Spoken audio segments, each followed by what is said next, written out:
Hey folks, tonight's episode of Live from My Mother's Basement is brought to you by Chevalier Men's Skincare. Makes your skin feel amazing. Chevalier, a new look at men's skincare where luxury meets science. Check them out at chevalier.com. That's CHIVALIER.com. Use promo code MMarino25 and save 25% off on your purchase. Hi, I'm Mike Marino, and this is a brand new episode of Live from My Mother's Basement.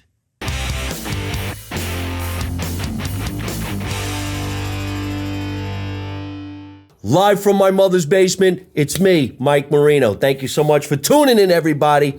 I'm so excited for tonight's show or today's show or whenever you're watching this episode because we're in the basement.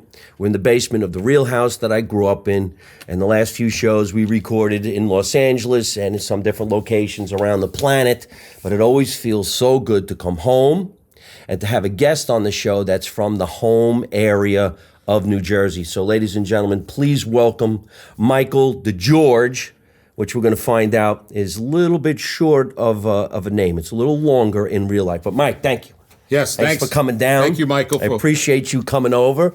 We have a history. We're going to tell you guys all about that history, and we're going to take it away from Mike. Mike, so where are you actually from? Well, I'm from New Jersey, born and raised in New Jersey. Right. I grew up in Sayreville. Sayreville. Yep. Sayreville. Now, who's some of the most famous people that come from Sayreville, New Jersey? Well, we have Bon Jovi, of course, right? John Bon Jovi. And actually, John was 2 years ahead of me in high school. You guys went to the same school? Yes, we did, but I moved a little bit in 10th grade over into Blairstown, so totally different area of New Jersey. But John, I play at John. John does a golf outing. He has the Soul Kitchen, right? So he does a golf outing. Mulligans for meals. So I actually playing in June again. But I saw him a couple years ago, and we know the same people. And I worked for a French company, right? And instead of doing bonjour, I did Bon Jovi, New Jersey greeting. And actually, the funny part is that the people in France would do Bon Jovi back. I mean, it was unbelievable. That's actually really great. It kind of caught on. And I told John the story, and, ego, of course, right? I said, John, I work for this company. Instead of doing bonjour, do Bon Jovi, New Jersey greeting. He was laughing. He loved it. It's really funny. Could you imagine walking around France? Hey, Bon Jovi. Bon Jovi. Bon Jovi. No, people try to make it French. Bon Jovi. I said, no, it's Bon Jovi. It's a New Jersey greeting. Isn't that Italian, though? Because yes, in Italian, good morning is buongiorno. Buongiorno. Buongiorno? Yes. Is that good morning? Yes, buongiorno. One of them means good night. Buonasera. No. Oh, so buongiorno is good morning. Yes. I should have known that. Yes. You should. Two Italians Aren't you in the Italian? basement. Yeah, I fucked it up. Hey, quick history. I don't know if you know this, but for about maybe 2 years, I would say in the 90s, at the Comedy Store in Los Angeles, John Bon Jovi's youngest brother, Matt, was the manager of the club. Oh, really? I didn't know that. Wow. Yeah. Isn't that wild? Yeah. Because I remember when I was playing there, and we bonded up pretty quick. Right. And I remember saying to him, where you from? And he goes, I'm from the Jersey Shore, Sayreville. I'm like, no kidding, what do you do? And he goes, well, I'm looking to get into the music business, and I'm looking to do this and do that. And I go, wow, what's your last name? And he goes, Bon Jovi. I'm like, oh, and like John Bon Jovi? He goes, don't say anything, but that's my brother. And I go, why aren't you telling everybody? He goes, I want to cut it on my own. Oh, that's good. Isn't that amazing? That's great. I was like one of the only comics at the Comedy Store that was John Bon Jovi's brother. And there was another brother, too. I think maybe he was a director. Does he have another brother? Maybe a cousin? I don't know. Isn't that a strange trivia? Small world. Matt. Right. And then all these years later, I'm bumping into him at places that I'm playing. So go ahead. All right. So Sayreville, New Jersey, went to the same high school as John, cut out. Then what? Well, for me, I moved to Blairstown. So Blairstown, if people don't know New Jersey, it's northwest. It's pretty much the next exit is the Delaware Water Gap, basically. You're in Pennsylvania. Oh, so it's that. So I went from central Jersey, everything being around, to this rural area, nothing going on. And my sisters came along with me. Unfortunately, they're 8 and 6 years younger than me. So they had the worst of it because there really was nothing going on there. Me, as soon as I got my license, I came back to Sayreville. Oh, is that right? With my friends, yeah. I didn't live there. I still lived in Blairstown, but I wanted to be back with, the people I grew up with. I never even heard of Blairstown. No? Sayreville, we all know because when you live in North Jersey, you're passing it to get to the beach. Right, right. That was pretty much it. Yep. Or Route 35, maybe, Route 9, and a bunch of strip clubs. Yes, you're right about that. With strip clubs. So, all right, so when you were coming in back and forth from Blairstown and doing the Sayreville thing, what business did you get into? Like, what were you originally involved in? No, I went to school. I went to school actually in Pennsylvania, in Bethlehem, Pennsylvania, a small community college, Northampton Community College, studied chemistry. Then I went to Stockton, I was studying chemistry. Actually, I was going to go to school to become a chiropractor. What happened is, life happened. My girlfriend got pregnant. We got married, one of those no shotgun, but we had a shotgun wedding. And then Wait a minute, there's a joke there. Come on. Shotgun wedding. What happened? Well, you know what happened. I didn't want to get married. Shotgun wedding. Yeah. I used to. I didn't want to get married.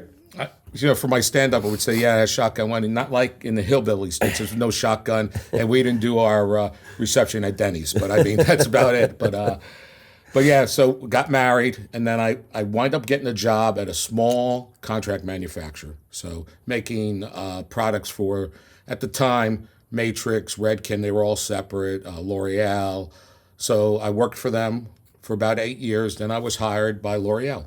I was hired by L'Oreal in '94. In Clark? Clark, yeah. Yeah? Yep, and I was there for almost 30 years, and now... Wow, really? Yeah. You want to know why I know L'Oreal is in Clark? If it still is, because they're remodeling that whole area in Clark. It's because for us, it was the way we cut through the area to get to the Parkway to go down the shore. Yeah. L'Oreal, Lancome. And you would never guess that I'm a cosmetic chemist. That's my... No, holy shit. You would think it was waste management, but it's not. Or male stripper. I get that sometimes. I definitely thought male stripper. Right? Holy shit. So my expertise is hair color and hair lighteners, and I've been doing it 38 years. Really? Yes. Still? I'm still doing it. Yeah, I'm consulting right now at this point. Or I'll see what I'm going to do. I mean... This is so interesting, Mike, because a recent sponsor who is going to be sponsoring a lot of my tours, right, my podcast, right, came out with skin cream. Mm-hmm. It's a skin cream company. Right. You wash your face with some liquid or whatever, and right, eye cream and stuff like this. Not hair. Right. They're working on a name change right now, and they asked me if I wanted to be part of it as a, as a user? Personality. As a user? Well, they gave me to try it, and I tried it today. Look, how's my skin look? What's it have in it? You look good. Well, you look years younger. I don't know what it's in it. We're going to show you. You can read it. All I know is they said in one of it was, oh, come on, Mike, think. Caviar. Caviar? Really? Does that make sense? Fish eggs. Yeah, caviar. What you're saying is in there. Yes. So when he said to me, and there's caviar in there, I'm like, well, I can't use it. He goes, why not? I'm allergic to fish. I can't put that on my face. Man, I was only kidding. Right. Cut me the check, I'll eat it. But we're going to have to show you this product. Yeah, show it to me. And they wanted me to come up, or help them come up with a new name. I said, call it Marinos. Isn't this funny that you're I would never have thought. Nope. All right, so go ahead. Cosmetic chemist. Cosmetic chemist. Yep. So, pretty much now I live in Brick. I live actually on the water in Brick, which is beautiful. I mean, it's like being on vacation every day of the week. Bricktown, New Jersey, he's talking about, ladies and gentlemen. Yeah. It's what we call down the shore if you're a Jersey night up north. Right. People from around the country still don't grasp the fact that we actually say down the shore because they say going to the beach. I don't really know why we say down the shore. I didn't know we were saying anything incorrect till I moved to California. Right. Then they said, you going to the beach? I go, where's the down the shore around here? Well, funny story, when my wife at the time and her sister went to California from here, it took them a long time to find the beach because they were going east instead of west to the beach. So they were driving around till they figured out, oh, we got to go west. Yeah. Imagine that. It is weird, too. It is. It's different. And I spent 30 years in Los Angeles, and quite honestly, there's nothing like the Jersey Shore. Sorry. It's the place to be. There is, and they even call Bricktucky. Bricktucky. They call it Bricktucky, right? So, I mean, but... I think they call it Bricktucky because most of the time Bricktown was known for people who lived there, whereas other towns on the Jersey Shore were just summer towns, Right. which I don't think it's that way anymore. Everybody wants to live there. Oh, yeah. Well, during COVID, I mean, there was such a rush of people from New York that came down. It's unbelievable. And the home prices went skyrocket, which is good. You know, if you're not selling, because if you were to sell, you would have to buy at those high prices anyway. So it didn't help you. People tell my brother all the time, why don't you sell? You could get $1 million. He go, but then I would have to spend $1 million. So Why don't you just stay here? I bought it for $100,000. So, all right. So, Lancome, L'Oreal. yes, and then now I worked for L'Oreal. I mean, more on the hair color side. So it would be L'Oreal Paris, Garnier. It would have been Matrix, Redken, L'Oreal Professionnel. So those are the brands that I worked on. In fact, my specialty was in hair bleaches. So a lot of my products, that even the one I developed in '96, is still on the market. So which is great. Which one? It's called Blonde Dimensions, still on the market. Blonde Dimensions. And then there was up to 7 still on the market. I mean, so there's a lot of products that, you know, That's that so I worked interesting on that are on because, the you know, market. I could say this, I don't care, but I dye my hair and I use Just for Men. I have Just for Men shampoo and I have Just for Men dye. Right.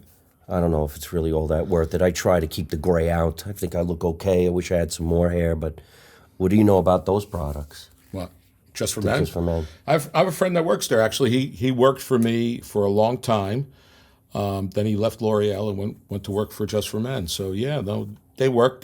If you're using the shampoo, you're using the one that gradually changes your color. Yeah. And yeah, it's great. It works. It does. Yeah, it's a good product. I feel It pretty works. good about it. It's got works. conditioner and shampoo in it. It works. I like to keep my hair blonde. So Yes, that's why. got the blonde look. Oddly enough, I mean, we should say this because I know there's a lot of guys going to be thinking about it and watching. My fingernails sometimes get really black from when I use the shampoo. Now, I know you're not supposed to put your fingernails in it, Right. but see my nails? They get discolored. Well, Yeah. that's keratin as well as your hair is keratin. The nails are keratin too. So what am I doing wrong? So you are, well, first of all, you can't stop it because it's still going to color it. So you got to try to keep it on the outside instead. It's almost impossible unless you On the put inside. rubber gloves on. You could put gloves on if you want. I mean, you could. It just seems weird. I mean, look, COVID, everyone was wearing rubber gloves, weren't Right, they? right. I mean, they went crazy with like their gloves and Well, that's something to consider. I mean, I never thought we were going to be talking about this on my podcast, but I think I'm going to start wearing gloves in the shower. no one's going to see you, Mike. I mean, it's all right. That sucks. All right. So this is cool, man. All right. So the little hair care products. Maybe we get a sponsorship from Just for Men. Yeah. Do I have enough hair? Just that you're a user is enough, right? Yeah. And what a great name, Just for Men. I mean, Just for Men. Is that such a great name? I mean, they own that category. They own it. Can you even say that these days? It's just for men. Now, wait a minute. Now, include us. All right, just for men and women?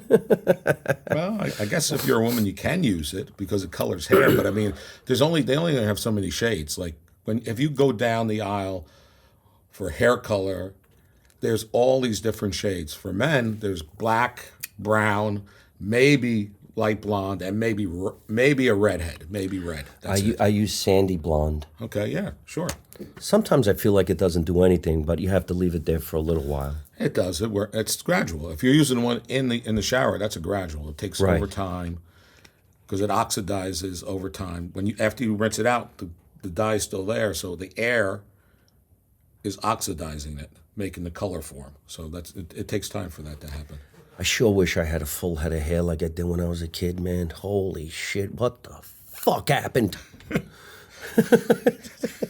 Was your grandfather on your mom's side bald? I don't know because I never had grandparents growing up. They were all Okay. gone before me and my brothers were all alive. And then, funny enough, we had great grandmothers on both sides and grandparents on both sides. They had full heads of hair. So I don't know. Yeah. And even in the pictures, you can't tell because they were young. Back at that time, most of those guys died in their 40s, 50s. Right. Isn't that amazing? Yeah. I mean, now that's look, now like 60 is like young. I mean, I feel young. right? I feel too. I'm 59. I'll be 60 in July 5th. I'm 61. Did we have to tell everybody our age? Why did we do that? All right, anyhow. It's okay. We're talking about Sayreville. We're talking about Bon Jovi. We're talking about Mike's life. I do want to know why we're up front because his name is DeGeorge. And I knew when he was coming over that something's different. Yeah. So normally people would think, okay, DeGeorge, that was changed at Ellis Island, right? They would say, oh, they came over. That was my great-grandparents that came over. They came over. They saw what our real name was, DeGiorgio, and they changed it to DeGeorge. That didn't happen that way. What happened is my great-grandfather, who went to Catholic school, went in as DeGiorgio, and the nuns changed his name to DeGeorge. So that's how the name is DeGeorge. But DeGiorgio, it's from Sicily, Palermo, Sicily, and actually we had a jewelry factory in Sicily.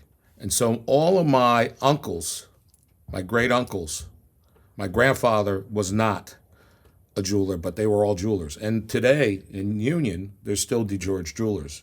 And that was my uncle's shop. But when he sold it, they bought the name as well because that's how well known DeGeorge Jewelers were. Oh, no kidding. Yes, it's 5 points. Wow. 5 points. 5 points in Union. No kidding. Yes. How did nuns have anything to do with changing anybody's name? Have you gone to Catholic school? Yeah. I mean, they have a lot of power, those nuns. Yeah, you ain't kidding. I mean, my knuckles, I went to third grade. I mean, they would bang you right on the knuckles. I had the same kindergarten teacher my dad had. Oh, you really? Can you imagine how old she was? Wow. And she would scare the bejesus out of you just standing there. Which maybe is the better thing for the world because no kid acted up. And the worst offense was throwing an eraser, maybe? Then Catholic school, first and second grade, Mount Carmel, Jersey City. You were petrified to do anything wrong. Oh, yeah. Petrified.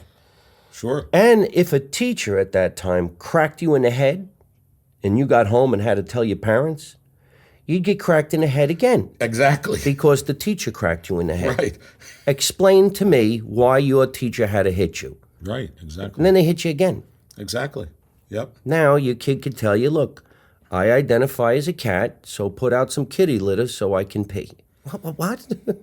Where is the nun now? Well, you're saying cat. Some people are identifying as inanimate, like fire hydrant. I'm a fire hydrant. They doing that? Yeah. I didn't even know that. Yeah. What? So like objects, like, I'm a whatever, right? I think when we were kids, that was called a game. Right. I'm pretending I'm somebody else. Yes, right, exactly. Not in school, when you went home. Right. Anyhow, I'm glad I live in the era I lived in, or then, because you grew up right, and you get good comedy out of it. Well, the comedy now, for sure. I mean, Yes. It's unbelievable. What's going on in your world now? Because we're going to move forward into talking about the music business and your association with Light of Day. But before we get there, I want to see if I could find out the history of what brought you to those times. Well, my dad was diagnosed with Parkinson's at 49. Okay. He's 83 Now? today. Yes. In fact, in December this year, he went in with pneumonia, and we didn't think he was going to make it, but he did. And along the way, I'll tell you, Mike, if someone elderly goes in, they say, "Oh, just let him go. He lived a good life." And I'm looking at him. I'm thinking in my mind, I'm saying, "How do you know my dad? You're not his doctor. You don't know what life he lived. I mean, Right. What are you doing here?" Right, I mean, right. So all along the line, we said we were gonna just. His will was to live. So we were his advocate because they would have pulled the plug the next day. They don't care. So along the way, he made it through, which is unbelievable. we took him to Atlantic City 2 weeks ago for a long weekend, from a Friday to a Sunday, me and my sister. He's back. He's back. So he's tough. And I'll have to tell you, people that have Parkinson's are tough people, because that's not an easy disease to live with. No disease is easy to live with, but just getting dressed is a chore, and sometimes someone has to dress you. So at 49, he was diagnosed. And then, 49? Yes, 49. I started going to this concert, that was started by a gentleman, Bob Benjamin, who has Parkinson's, diagnosed at 35. He's in his mid-60s right now. He did a show called, he started out as, when he got diagnosed, he did a birthday party for himself down at the, down at Red Bank, right? And he said, don't give me any gifts, just make donations to the Parkinson's Disease Foundation. That's how it started. The next year, he did something at the Stone Pony. And there, Bruce came out to play, Joe Krashecki and the House Rockers were there, and they played till like 4 o'clock in the morning. That was really Light of Day 1, basically, right? I didn't go to that show, but from Light of Day 2 on, I was going, and then 21 years ago, I became part of the board. So I'm on the board right now. Right now, I'm the vice president of the Light of Day board. So we're actually having our big 25th anniversary, but we hate anniversaries, Mike. You know why we hate anniversaries? We don't want to do this show. We want to find a cure, and we want to end it. So anniversaries to us, yes, this is our 25th. Okay, it's going to be in Asbury Park. It's called Winterfest. It'll be usually over Martin Luther King weekend. It'll start the Wednesday before and go to the Monday. But we hate anniversaries. We're trying to find a cure. And I didn't know he was that young. You always tend to think that a disease like this only hits you in your 70s. You're right. Normally it does, but some people, Michael J. Fox is the same way. Mid-30s, he was diagnosed with Parkinson's too. So, But what is the diagnosis? Because they didn't have any, what we would think would be a symptom. They're not shaking. No, they had symptoms. That's what brought them to the diagnosis. So it's either, it's not only shaking, Mike. For my dad, it's not shaking, it's movement. So if he is down, he can't move. His muscles, everything's rigid. And when the medicine's kicking in, and at 70, That's me. That's actually me. That was me. Oh, that was you? Okay. And actually, at 70 years old, he got what they call deep brain stimulation. So what that is they scan the brain, and this was at Columbia Presbyterian. They look where the Parkinson's is. They run electrodes in there, and they put a battery pack here. So how I easily explain it, it's like pacemaker for the brain. So where Parkinson's, when the neurons aren't firing correctly or not firing at all, this fires for him. So I will tell you, when he got it done, it was a 180. He went from not driving to driving, and he was back to pretty much normal. Oh, However, Parkinson's progressive. 5 years it lasted. It was great, but now he's in a wheelchair now. He walks a little bit. We try to get him up walking and stuff like that. But yeah, so that's how I got involved in Light of Day, and we're doing an event coming up real soon. So you weren't coming from the music business. See, a lot of No, people I'm not think in the no, I'm not in the music business. Like no. Being part of Light of Day brings you into the music business, right? So we have all these different artists that play. We've had obviously Bruce has played Light of Day, the Winterfest, but we have other artists that has played. We've had Johnny Resnick from the Google Dolls has been there a few times. I think we just had Steve Woodward play. Not too long ago. This year for the 25th, we don't have a headliner yet, but it's going to be someone big for sure for our 25th anniversary. But Mike, I'll tell you that whether or not we have a headliner, no headliner, we raise that during that week between $300,000 to $500,000. That's unbelievable. Let's talk about this though, so that people can really hear the history of this. Because I had a guy on my show.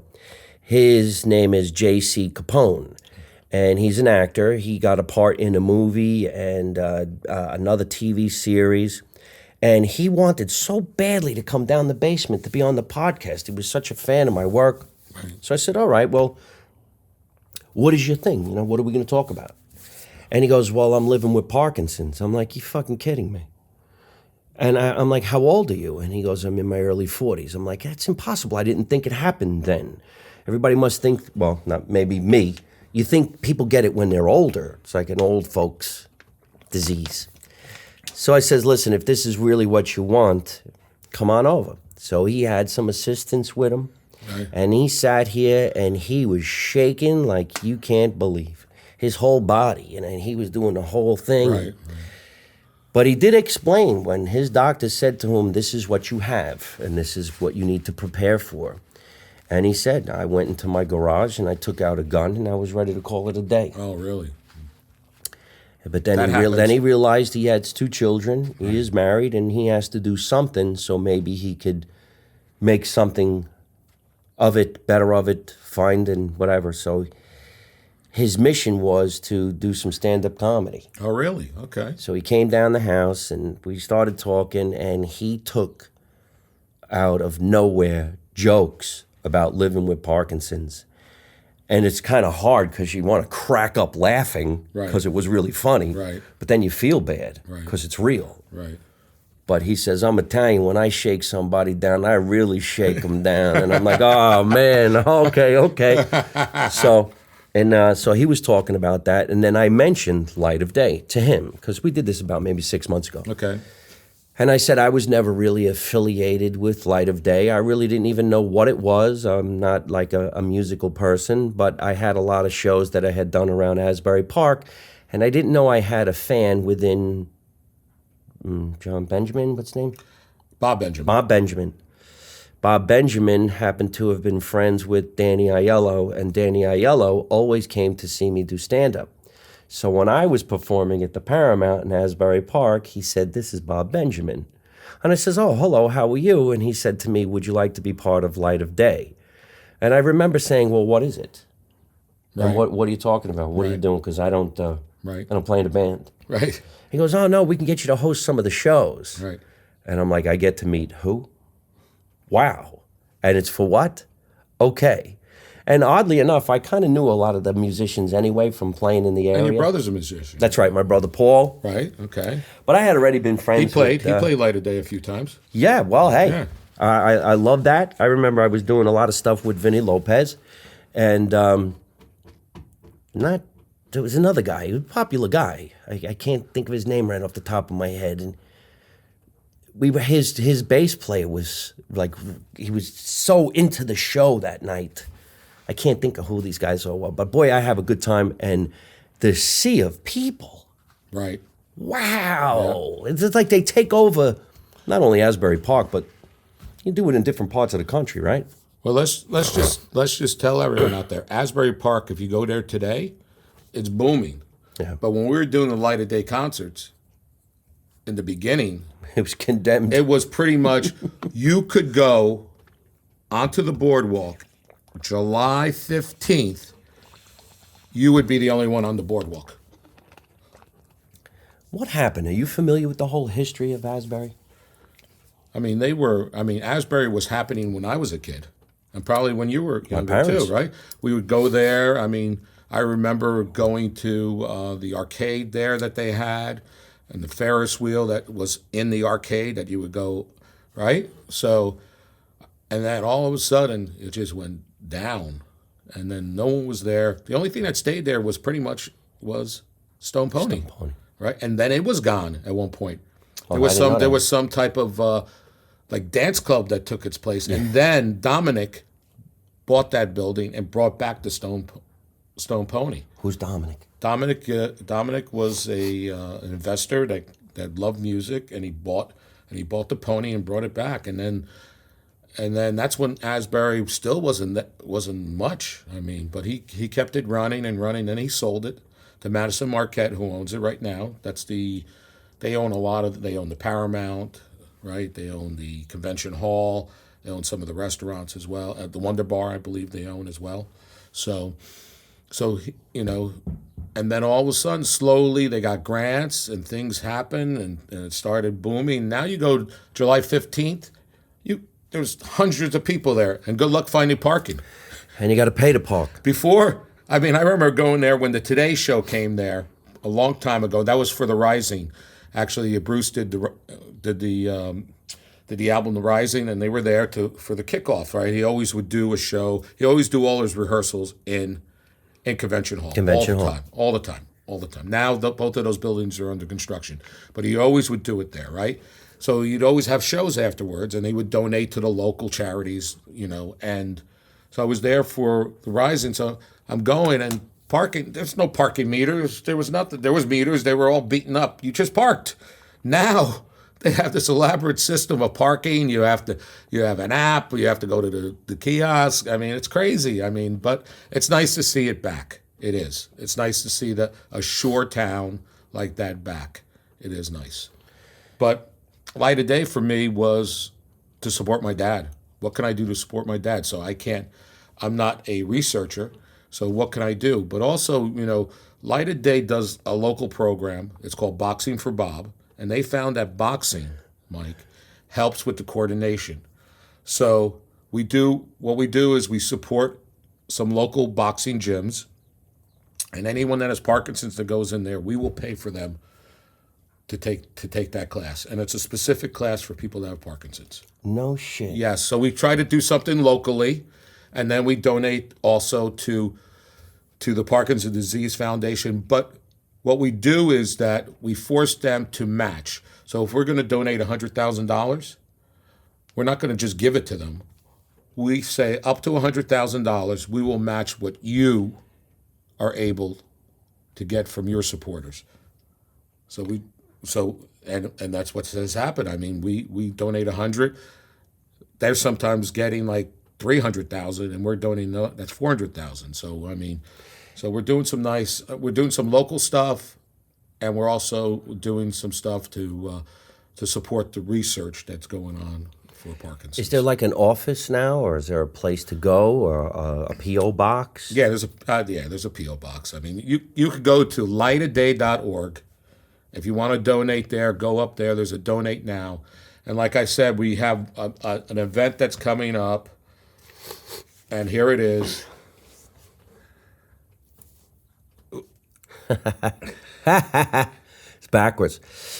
It's the Mini Golf Classic. It's happening Saturday, June 15th. All right, it's at Barnacle Bills, and that's in Ortley. So Barnacle Bills in Ortley, we're going to do that.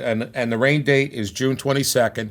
But what's nice, the people at Barnacle Bills donate their golf course to us. Anything we raise, where is Barnacle Bills? That's in Ortley Beach. Ortley Beach. Down the shore it is. Down the shore. It's down the shore. Come on. Well, I don't know exactly when this episode's going to air, so maybe that'll happen. But to be part of something as wonderful as Light of Day is something that everybody should see and visit, because it's not just once in a while, it's all the time, especially when the music hits. So drop a few events that are happening. All right, so this one's going to happen in June. So we have one. Of course, we do a golf outing. It's October 14th. You know what day that is, Mike? It's a Monday. October 14th. Oh, wait a minute. What is it? Come on, do you have any idea? Columbus Day. Columbus Day. You're still calling it Columbus Day. Thank God. Columbus Day Parade. That's right. The Columbus Day.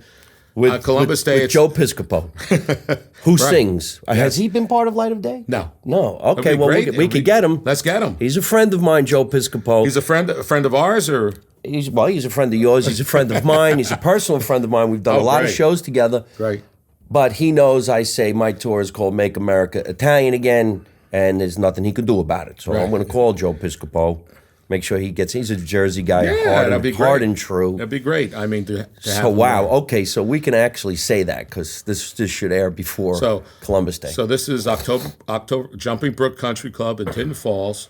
Lightofday.org. It'll be up there. You can link, but the website is called Golf for FORE Parkinsons.com.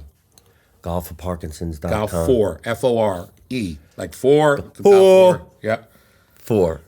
That's cool. Yeah, and that's happening. And then Winterfest will be happening in 2025 in January. Normally, why do you guys do it in January? It's so cold. You know why we do it in January? We get more artists to join, because most of the tours are not touring in the beginning of January. So we have people that are more available. We used to do it in November, difficult to do. Yeah, well, because of the holidays, we're all touring. I mean, Right. I know that's my busiest Right. few months. October, November, December for entertainers is Right. And we know January, they usually take a break, and some want to do it, some don't. But I mean, we have more access to a lot of the musical talents out there. so this is going to be 25 years in 2025? 2025, yeah. 25 years, 2025. Yep. So in January, so where are they going to be taking over? No, we take over. Asbury? We take over Asbury. The only thing is, since the Paramount is not open, Is it Where really, we really do- closed? it's being repaired. They have Still? Yes. They got a grant, so we'll see what they do. I mean, they just got money, but it's still closed. So we do it at the Basie, Count Basie in Red Bank, just for that one show, because it starts Wednesday in Asbury. I mean, Wednesday in New York, and we do one show in New York, usually City Winery. Wednesday, and then Thursday, it's in Asbury. Friday, Asbury. Saturday, Asbury. Sunday, there's some shows in Asbury, but on Saturday, the main show is going to be at the Count Basie, and that's where, that's the main show. Like, if there's going to be a big headliner, that's where they're going to be. Right. Do you have the dates? I don't think they posted the dates yet. I mean, because I think, again, the Basie is the limiting. I will check real quick, Mike. The Count Basie is in Red Bank, New Jersey, and luckily enough, I play there all the time. And they have another theater inside the Count Basie called the Vogels, so they can actually put on two shows at the same time. Some of the biggest and the greatest entertainers of all time play the legendary Count Basie, named after Count Basie, in Red Bank, New Jersey. Yeah, no, it's not up yet, but it's usually over Martin Luther King weekend, as long as the Basie's available. But let me tell you a couple more shows. There's a Happy Together show. That is a Light of Day event. That's in 2024. That's going to be at the Count Basie. That's June 20th. And Tony That's next week. Yeah, Tony Palagrosi. June 20th? No, that's a few weeks from now. Well, June 20th, yeah, a few weeks. if they're watching this podcast right now, it was a couple months ago. And then Joe Durso's doing his 60th birthday That's the bash. guy. Joe Durso, okay. I was trying to say him. Joe Durso is doing a 60th birthday bash where he's donating the money from that to Light of Day and also to the Alzheimer's Association. Then we have Light of Day Woodbridge, August 28th. And then Golf for Parkinson's, like I told you, October 14th. The dates for Winterfest are not up yet. All right, so everybody can find out all kinds of information. Lightofday.org. Yeah, and you should go because the lineup of entertainers, and they're donating their time, I would assume. Some do, some we pay. We do, Yeah. yeah. I remember I did get to host one of them, and it was at the Fast Lane, and I remember standing on the lanes in the bowling alley, and I'm like, this is just... No, it's Asbury Lanes. Fast Asbury Lanes. Lanes. Asbury Lanes. Where's the Fast Lane? It's gone. They knocked that thing down. So there was two bowling alleys in Asbury? Yeah, there may have been. I mean, that says Fast Lane. Show them what you got there, Mike. This bowling pin was taken the night I hosted Light of Day. I take shit. Sorry. So this was at Asbury Lanes. What, I can't read without my glasses. What does it say? Hello, Amy. Hello, Amy. Okay. Hello, Amy. All right. It doesn't Happy say. birthday, Amy. Oh, you took Amy's. This was for Amy. Who's Amy? I don't know, but you took her happy birthday pin. That's what she looks like. Okay. Yeah, no, this was at Asbury Lanes. Asbury Lanes. I Yep. don't know why I'm saying Fast Lane. The Fast Lane was a club there as well. Yes, okay. Asbury Lanes was the bowling alley. The Fast Lane was a nightclub. Right, exactly. Right. There also used to be a place called Xanadu. Right? Right. Right. Like the roller skating in there, I think, at one time. My mother told me she's got ice skating in Asbury Park because there was an ice skating rink on the beach. That's way back in the day. You can actually see pictures of it. They used to do roller derby down there too. I mean, big time. Yeah, roller derby in the convention hall. Yeah, convention hall. Yeah. Never really understood roller derby. My aunt was a roller professional- derbyist? Yeah, she was. I just made up a name. A roller derbyist. Yeah, there you go. Isn't that amazing? With such iconic places, with legendary stories. When I got approached to do an HBO special back in 2006, I got the deal in California. Okay. I was friends with Steve Travelise from 101.5. Okay. He said to me, why don't you film it in the Paramount? I says, the Paramount, where? And he goes, in Asbury. I go, isn't that condemned? And he goes, yeah, but they'll probably let you have it for free. And I says, how long has it been condemned? And he goes, maybe 20 years. It's been closed. Before that, they were showing porn movies. So when we went in there, and they said, yeah, you could shoot in there. Go ahead, do what you want. I looked at this huge net getting ready to catch garbage falling from the ceiling. No lights, no sound, no nothing. And I says, well, okay, if we could get it for free, what the hell? Well, the thing about the Paramount, that was an old Waterville theater, so they didn't have mics back then either. The sound in that theater is unbelievable. You're right. Unbelievable. It's a 1929 building, and they did it at a time where vaudeville, Right. they didn't need microphones. There was something about the way it was created, the sound, you could hear the guy on the stage talking. Right. And yeah, but I ended up doing it, very successful. That was my first special and put it out, and I really didn't know much about Asbury Park. Then the following year, they called me and said, hey, I don't know who you are or how you did what you did, but would you come back and donate some of that money to the town?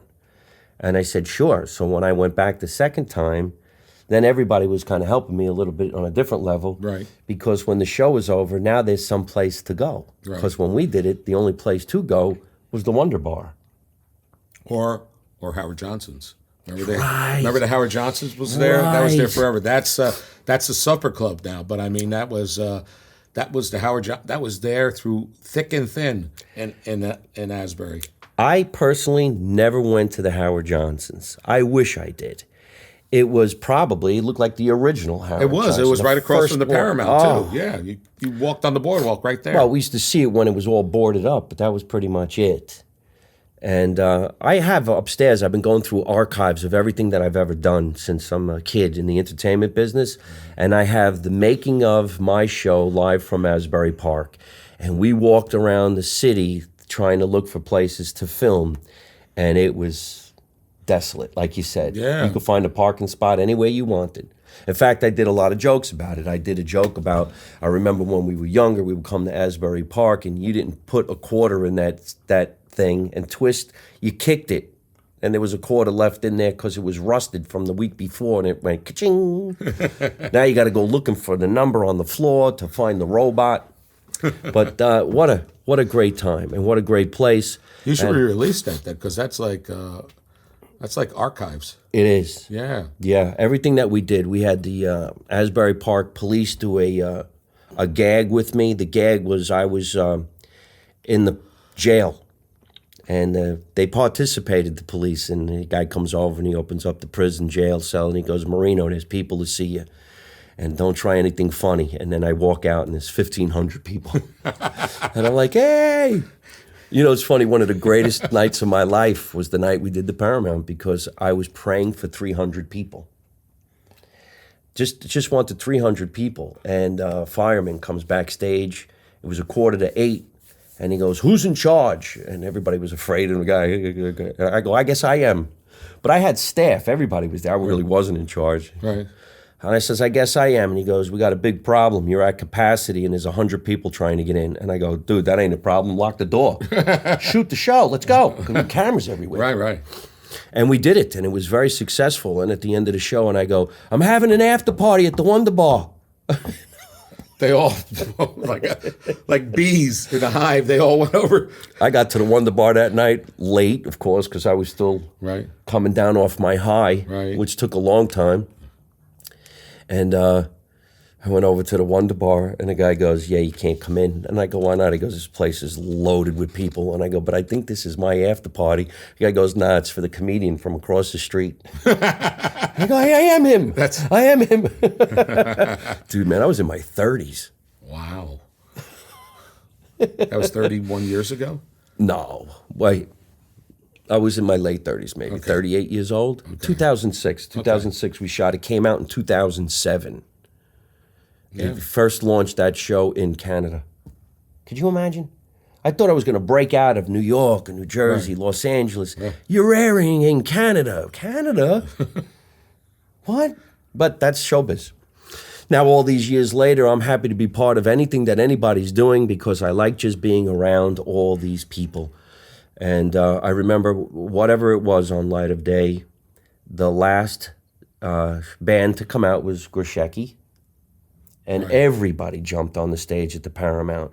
And all the radio jocks were there. And Tony Pellegrossi, everybody. And all my friends were like, how do we get up there? I'm like, you can't get up here. And I could have sworn Tony said something to me like, introduce the band and then start singing. I go, I don't sing. He goes, they ain't going to hear you. Yeah. They're not going to hear you. I'm like, thank God. How much fun. How much fun. I'd like to be part of anything you're doing. If you're going to be doing it again, you know me. I like to participate. I like to be around everybody. I like Bob. I like all those guys. I know you bought me a bunch of swag. Can I grab them and show everybody so that maybe they can go online and buy some stuff too? We don't sell swag, but you can show it. I you mean, don't? No. This is all just gifts for me? That's gifts for you, man. Got some hoodies. But isn't this on the website for sale? They could check. I'm not sure if we're selling that. I don't think we have anyone to sell. Look at that. Nice colors. Green, Light of Day. Who's going to be cooler than me down on the Jersey Shore? Now you have some. Hey, if this is stuff people that don't have, then I'm going to be special. Now you have some vintage shirts here. All right, this is from Light of Day. What? Look at the front of it. What's the Light of Day? It's from Light of Day 14. Wow, look at all the performers. Oh, these are all the shows. Yep. Asbury Park Press, Light of Day Concert Series, Light of Day. This is cool. So, London? Well, we do some shows in Europe, right? So these are the shows that were done in Europe at the time. How do you arrange a show in Europe? Wow, Sweden? Well, you know who does that? Joe Durso. Joe Durso does that show with a bunch of people. Is that right? He goes over there right either at Thanksgiving or right after Thanksgiving and comes back mid-December. This is really, really cool, man. Thank you for all this great stuff. I can't wait to go down there and show off a nice navy blue one. Yeah. Light of Day. What are the other ones that fell on the floor? That's the same shirt, probably. Yeah, but there's a whole big bag of things you gave me. That's all product and stuff like that. Products of? You know, hair care products and stuff like that. Want to talk about it? No. No? No. He brought me hair care products. No, I got you some American Crew. I mean, that's good stuff. What is it? It's a shampoo Oh, really? for men. Yeah. Oh, wow. Yeah, So good we're stuff. back to the cosmetic stuff. So you're still at Lancome? No. No? No. I'm I'll call myself semi-retired. I mean, I'm too young to retire, but I mean, I'm going to either consult or maybe work for another company. We'll see what happens. Right Yeah? now. Yeah. You must have so many friends, though, in the music business. I have more people in the cosmetic and model business. I mean, Oh, yeah? I mean, it's when you're part of like a company like L'Oreal, you're exposed to a lot of things. Like I was on TV. They came to the lab. We were doing a launch for L'Oreal Professional, a new hair color. It was called Luo Color. So they came in. At 7 a.m. They filmed me from 7 a.m. to 7 p.m. for this fashion show that was on Sundays. I can't remember what the name of it was. How long do you think I was on? How long was my segment that was on TV? How long do you think it was? 7 a.m. to 7 p.m. How long do you think I was? Oh, man. What did they give you, 5 minutes? 3 minutes? 30 seconds. 1 minute. No. Yes. Really? They showed like they do that all the time, Mike. You know how it works. Yeah, I mean, yeah. They film all this. They take the best cuts. They showed me making the hair color, and then they took bits and parts of it. It was fine. I mean, it's a great experience to have that done. So I was okay with it. I mean, so you get to meet a lot of people. I mean, when Redken used to do a symposium in Las Vegas, they would do it in January in Vegas. And you would think people would say, oh, it's hot in Vegas in January. You know it's not hot in January. No. It's like it could be 32 degrees. It could be 70 degrees. It's not hot in January in Vegas. But they would go to Mandalay Bay. They would we'd have over 5,000 Redken hairdressers that all they did was live, eat, and breed Redken, right? Right. And they would always get these bands that were just coming up. We had Maroon 5 before they were big. We had Train before they were big.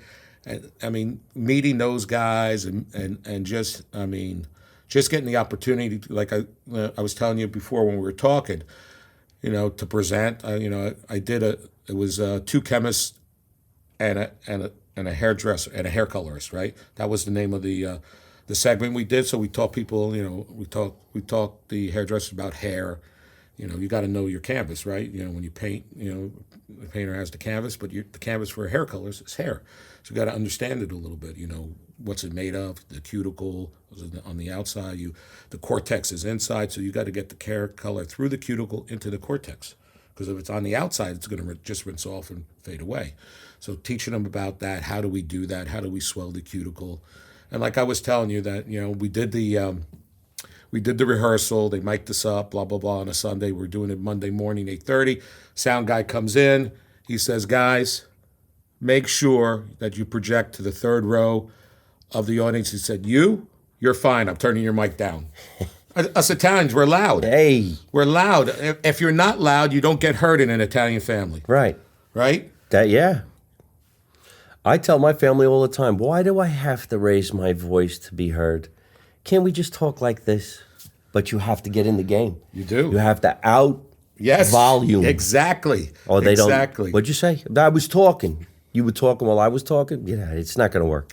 You got to step over everybody. You do. And people that come into like, your family's loud. Yeah, we're loud. Yeah. We're Italians. We're loud. Yeah. Well, I'll tell you.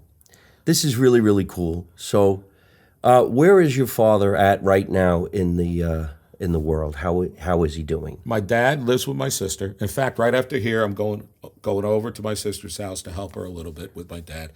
I'll come back to Brick on Friday afternoon.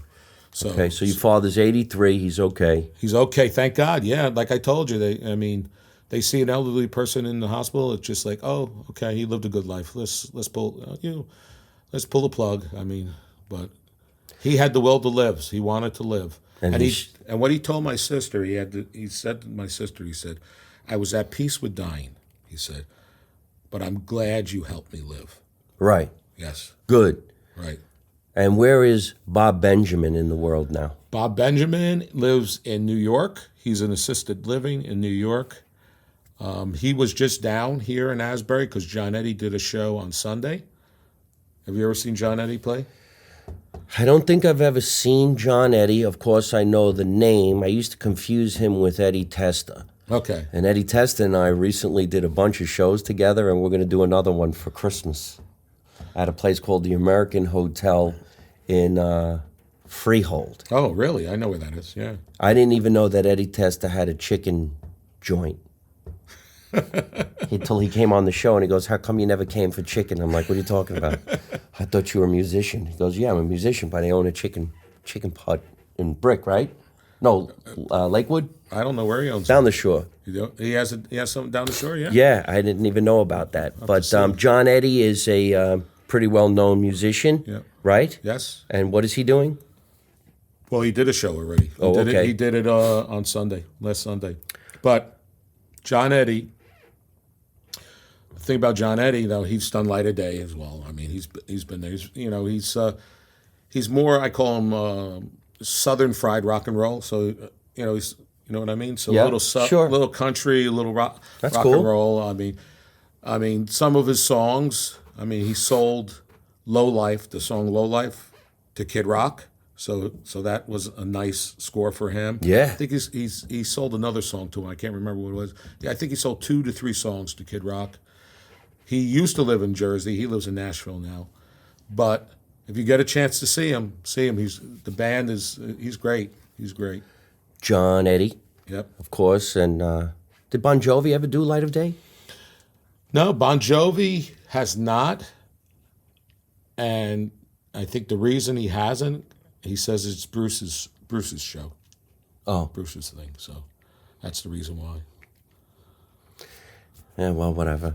You know, there's so many entertainers out there. We all can't play along at the same time, so you just do what we do.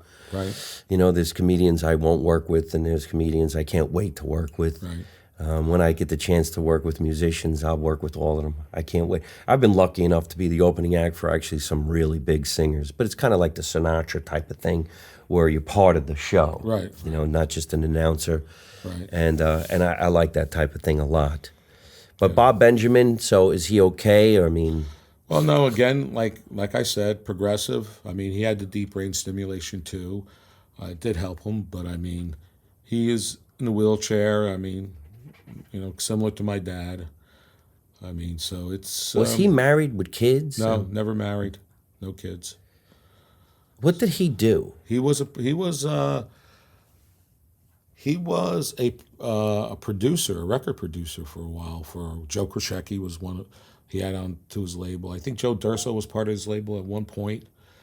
And then his claim to fame is that he obviously in Buffalo he was following Bruce, and Bruce even said at one of the concerts that, you know, Bob is my most famous stalker. He said so. He was laughing, but Bruce loves him. But his claim is that he actually helped Bruce with the merchandising, Right. of all of the shirts and stuff like that. So he helped them, and every show that Bruce does, he always has a ticket. So they always put a ticket aside for him. So Isn't that something? And he goes to as many as he can, even in a wheelchair. He has someone that's his that helps him, his aide that helps him. But yeah, he goes to them. So which is he gets out too. That's the one thing I said. My dad, Bob, they want to be out. They want to be out.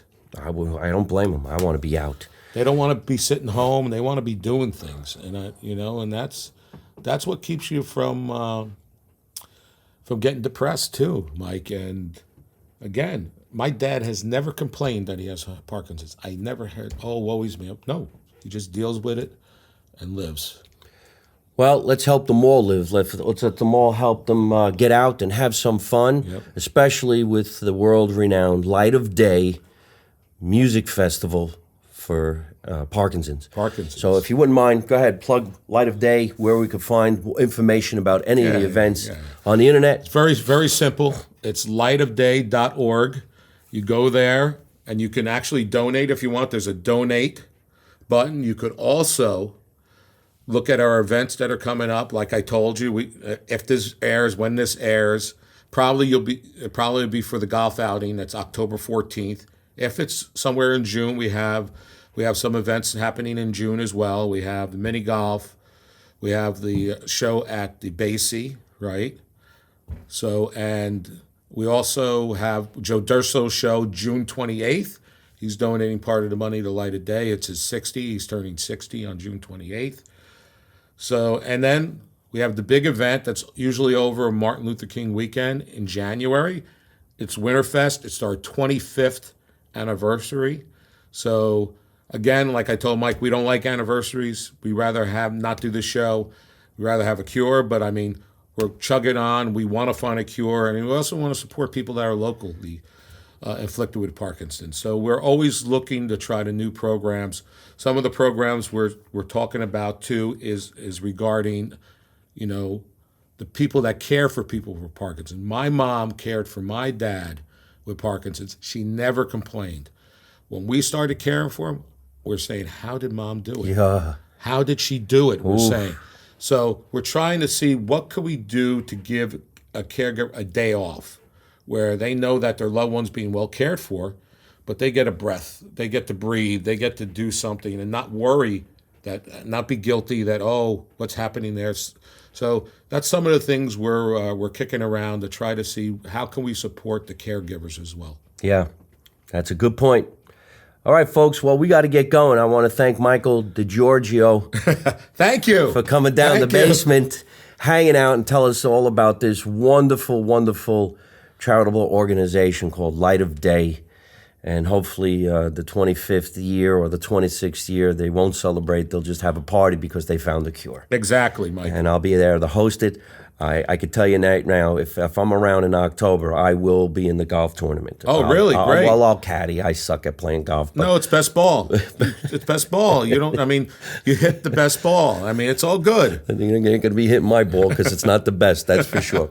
All right, we got to get going. Thank you so much, Michael, for coming down the basement. Remember, ladies and gentlemen, let's do a nice big shout out to my producer, Tatiana Blueshell, for always making sure we got a great guest coming down to the basement and we put out a great educational, fun-loving, caring show.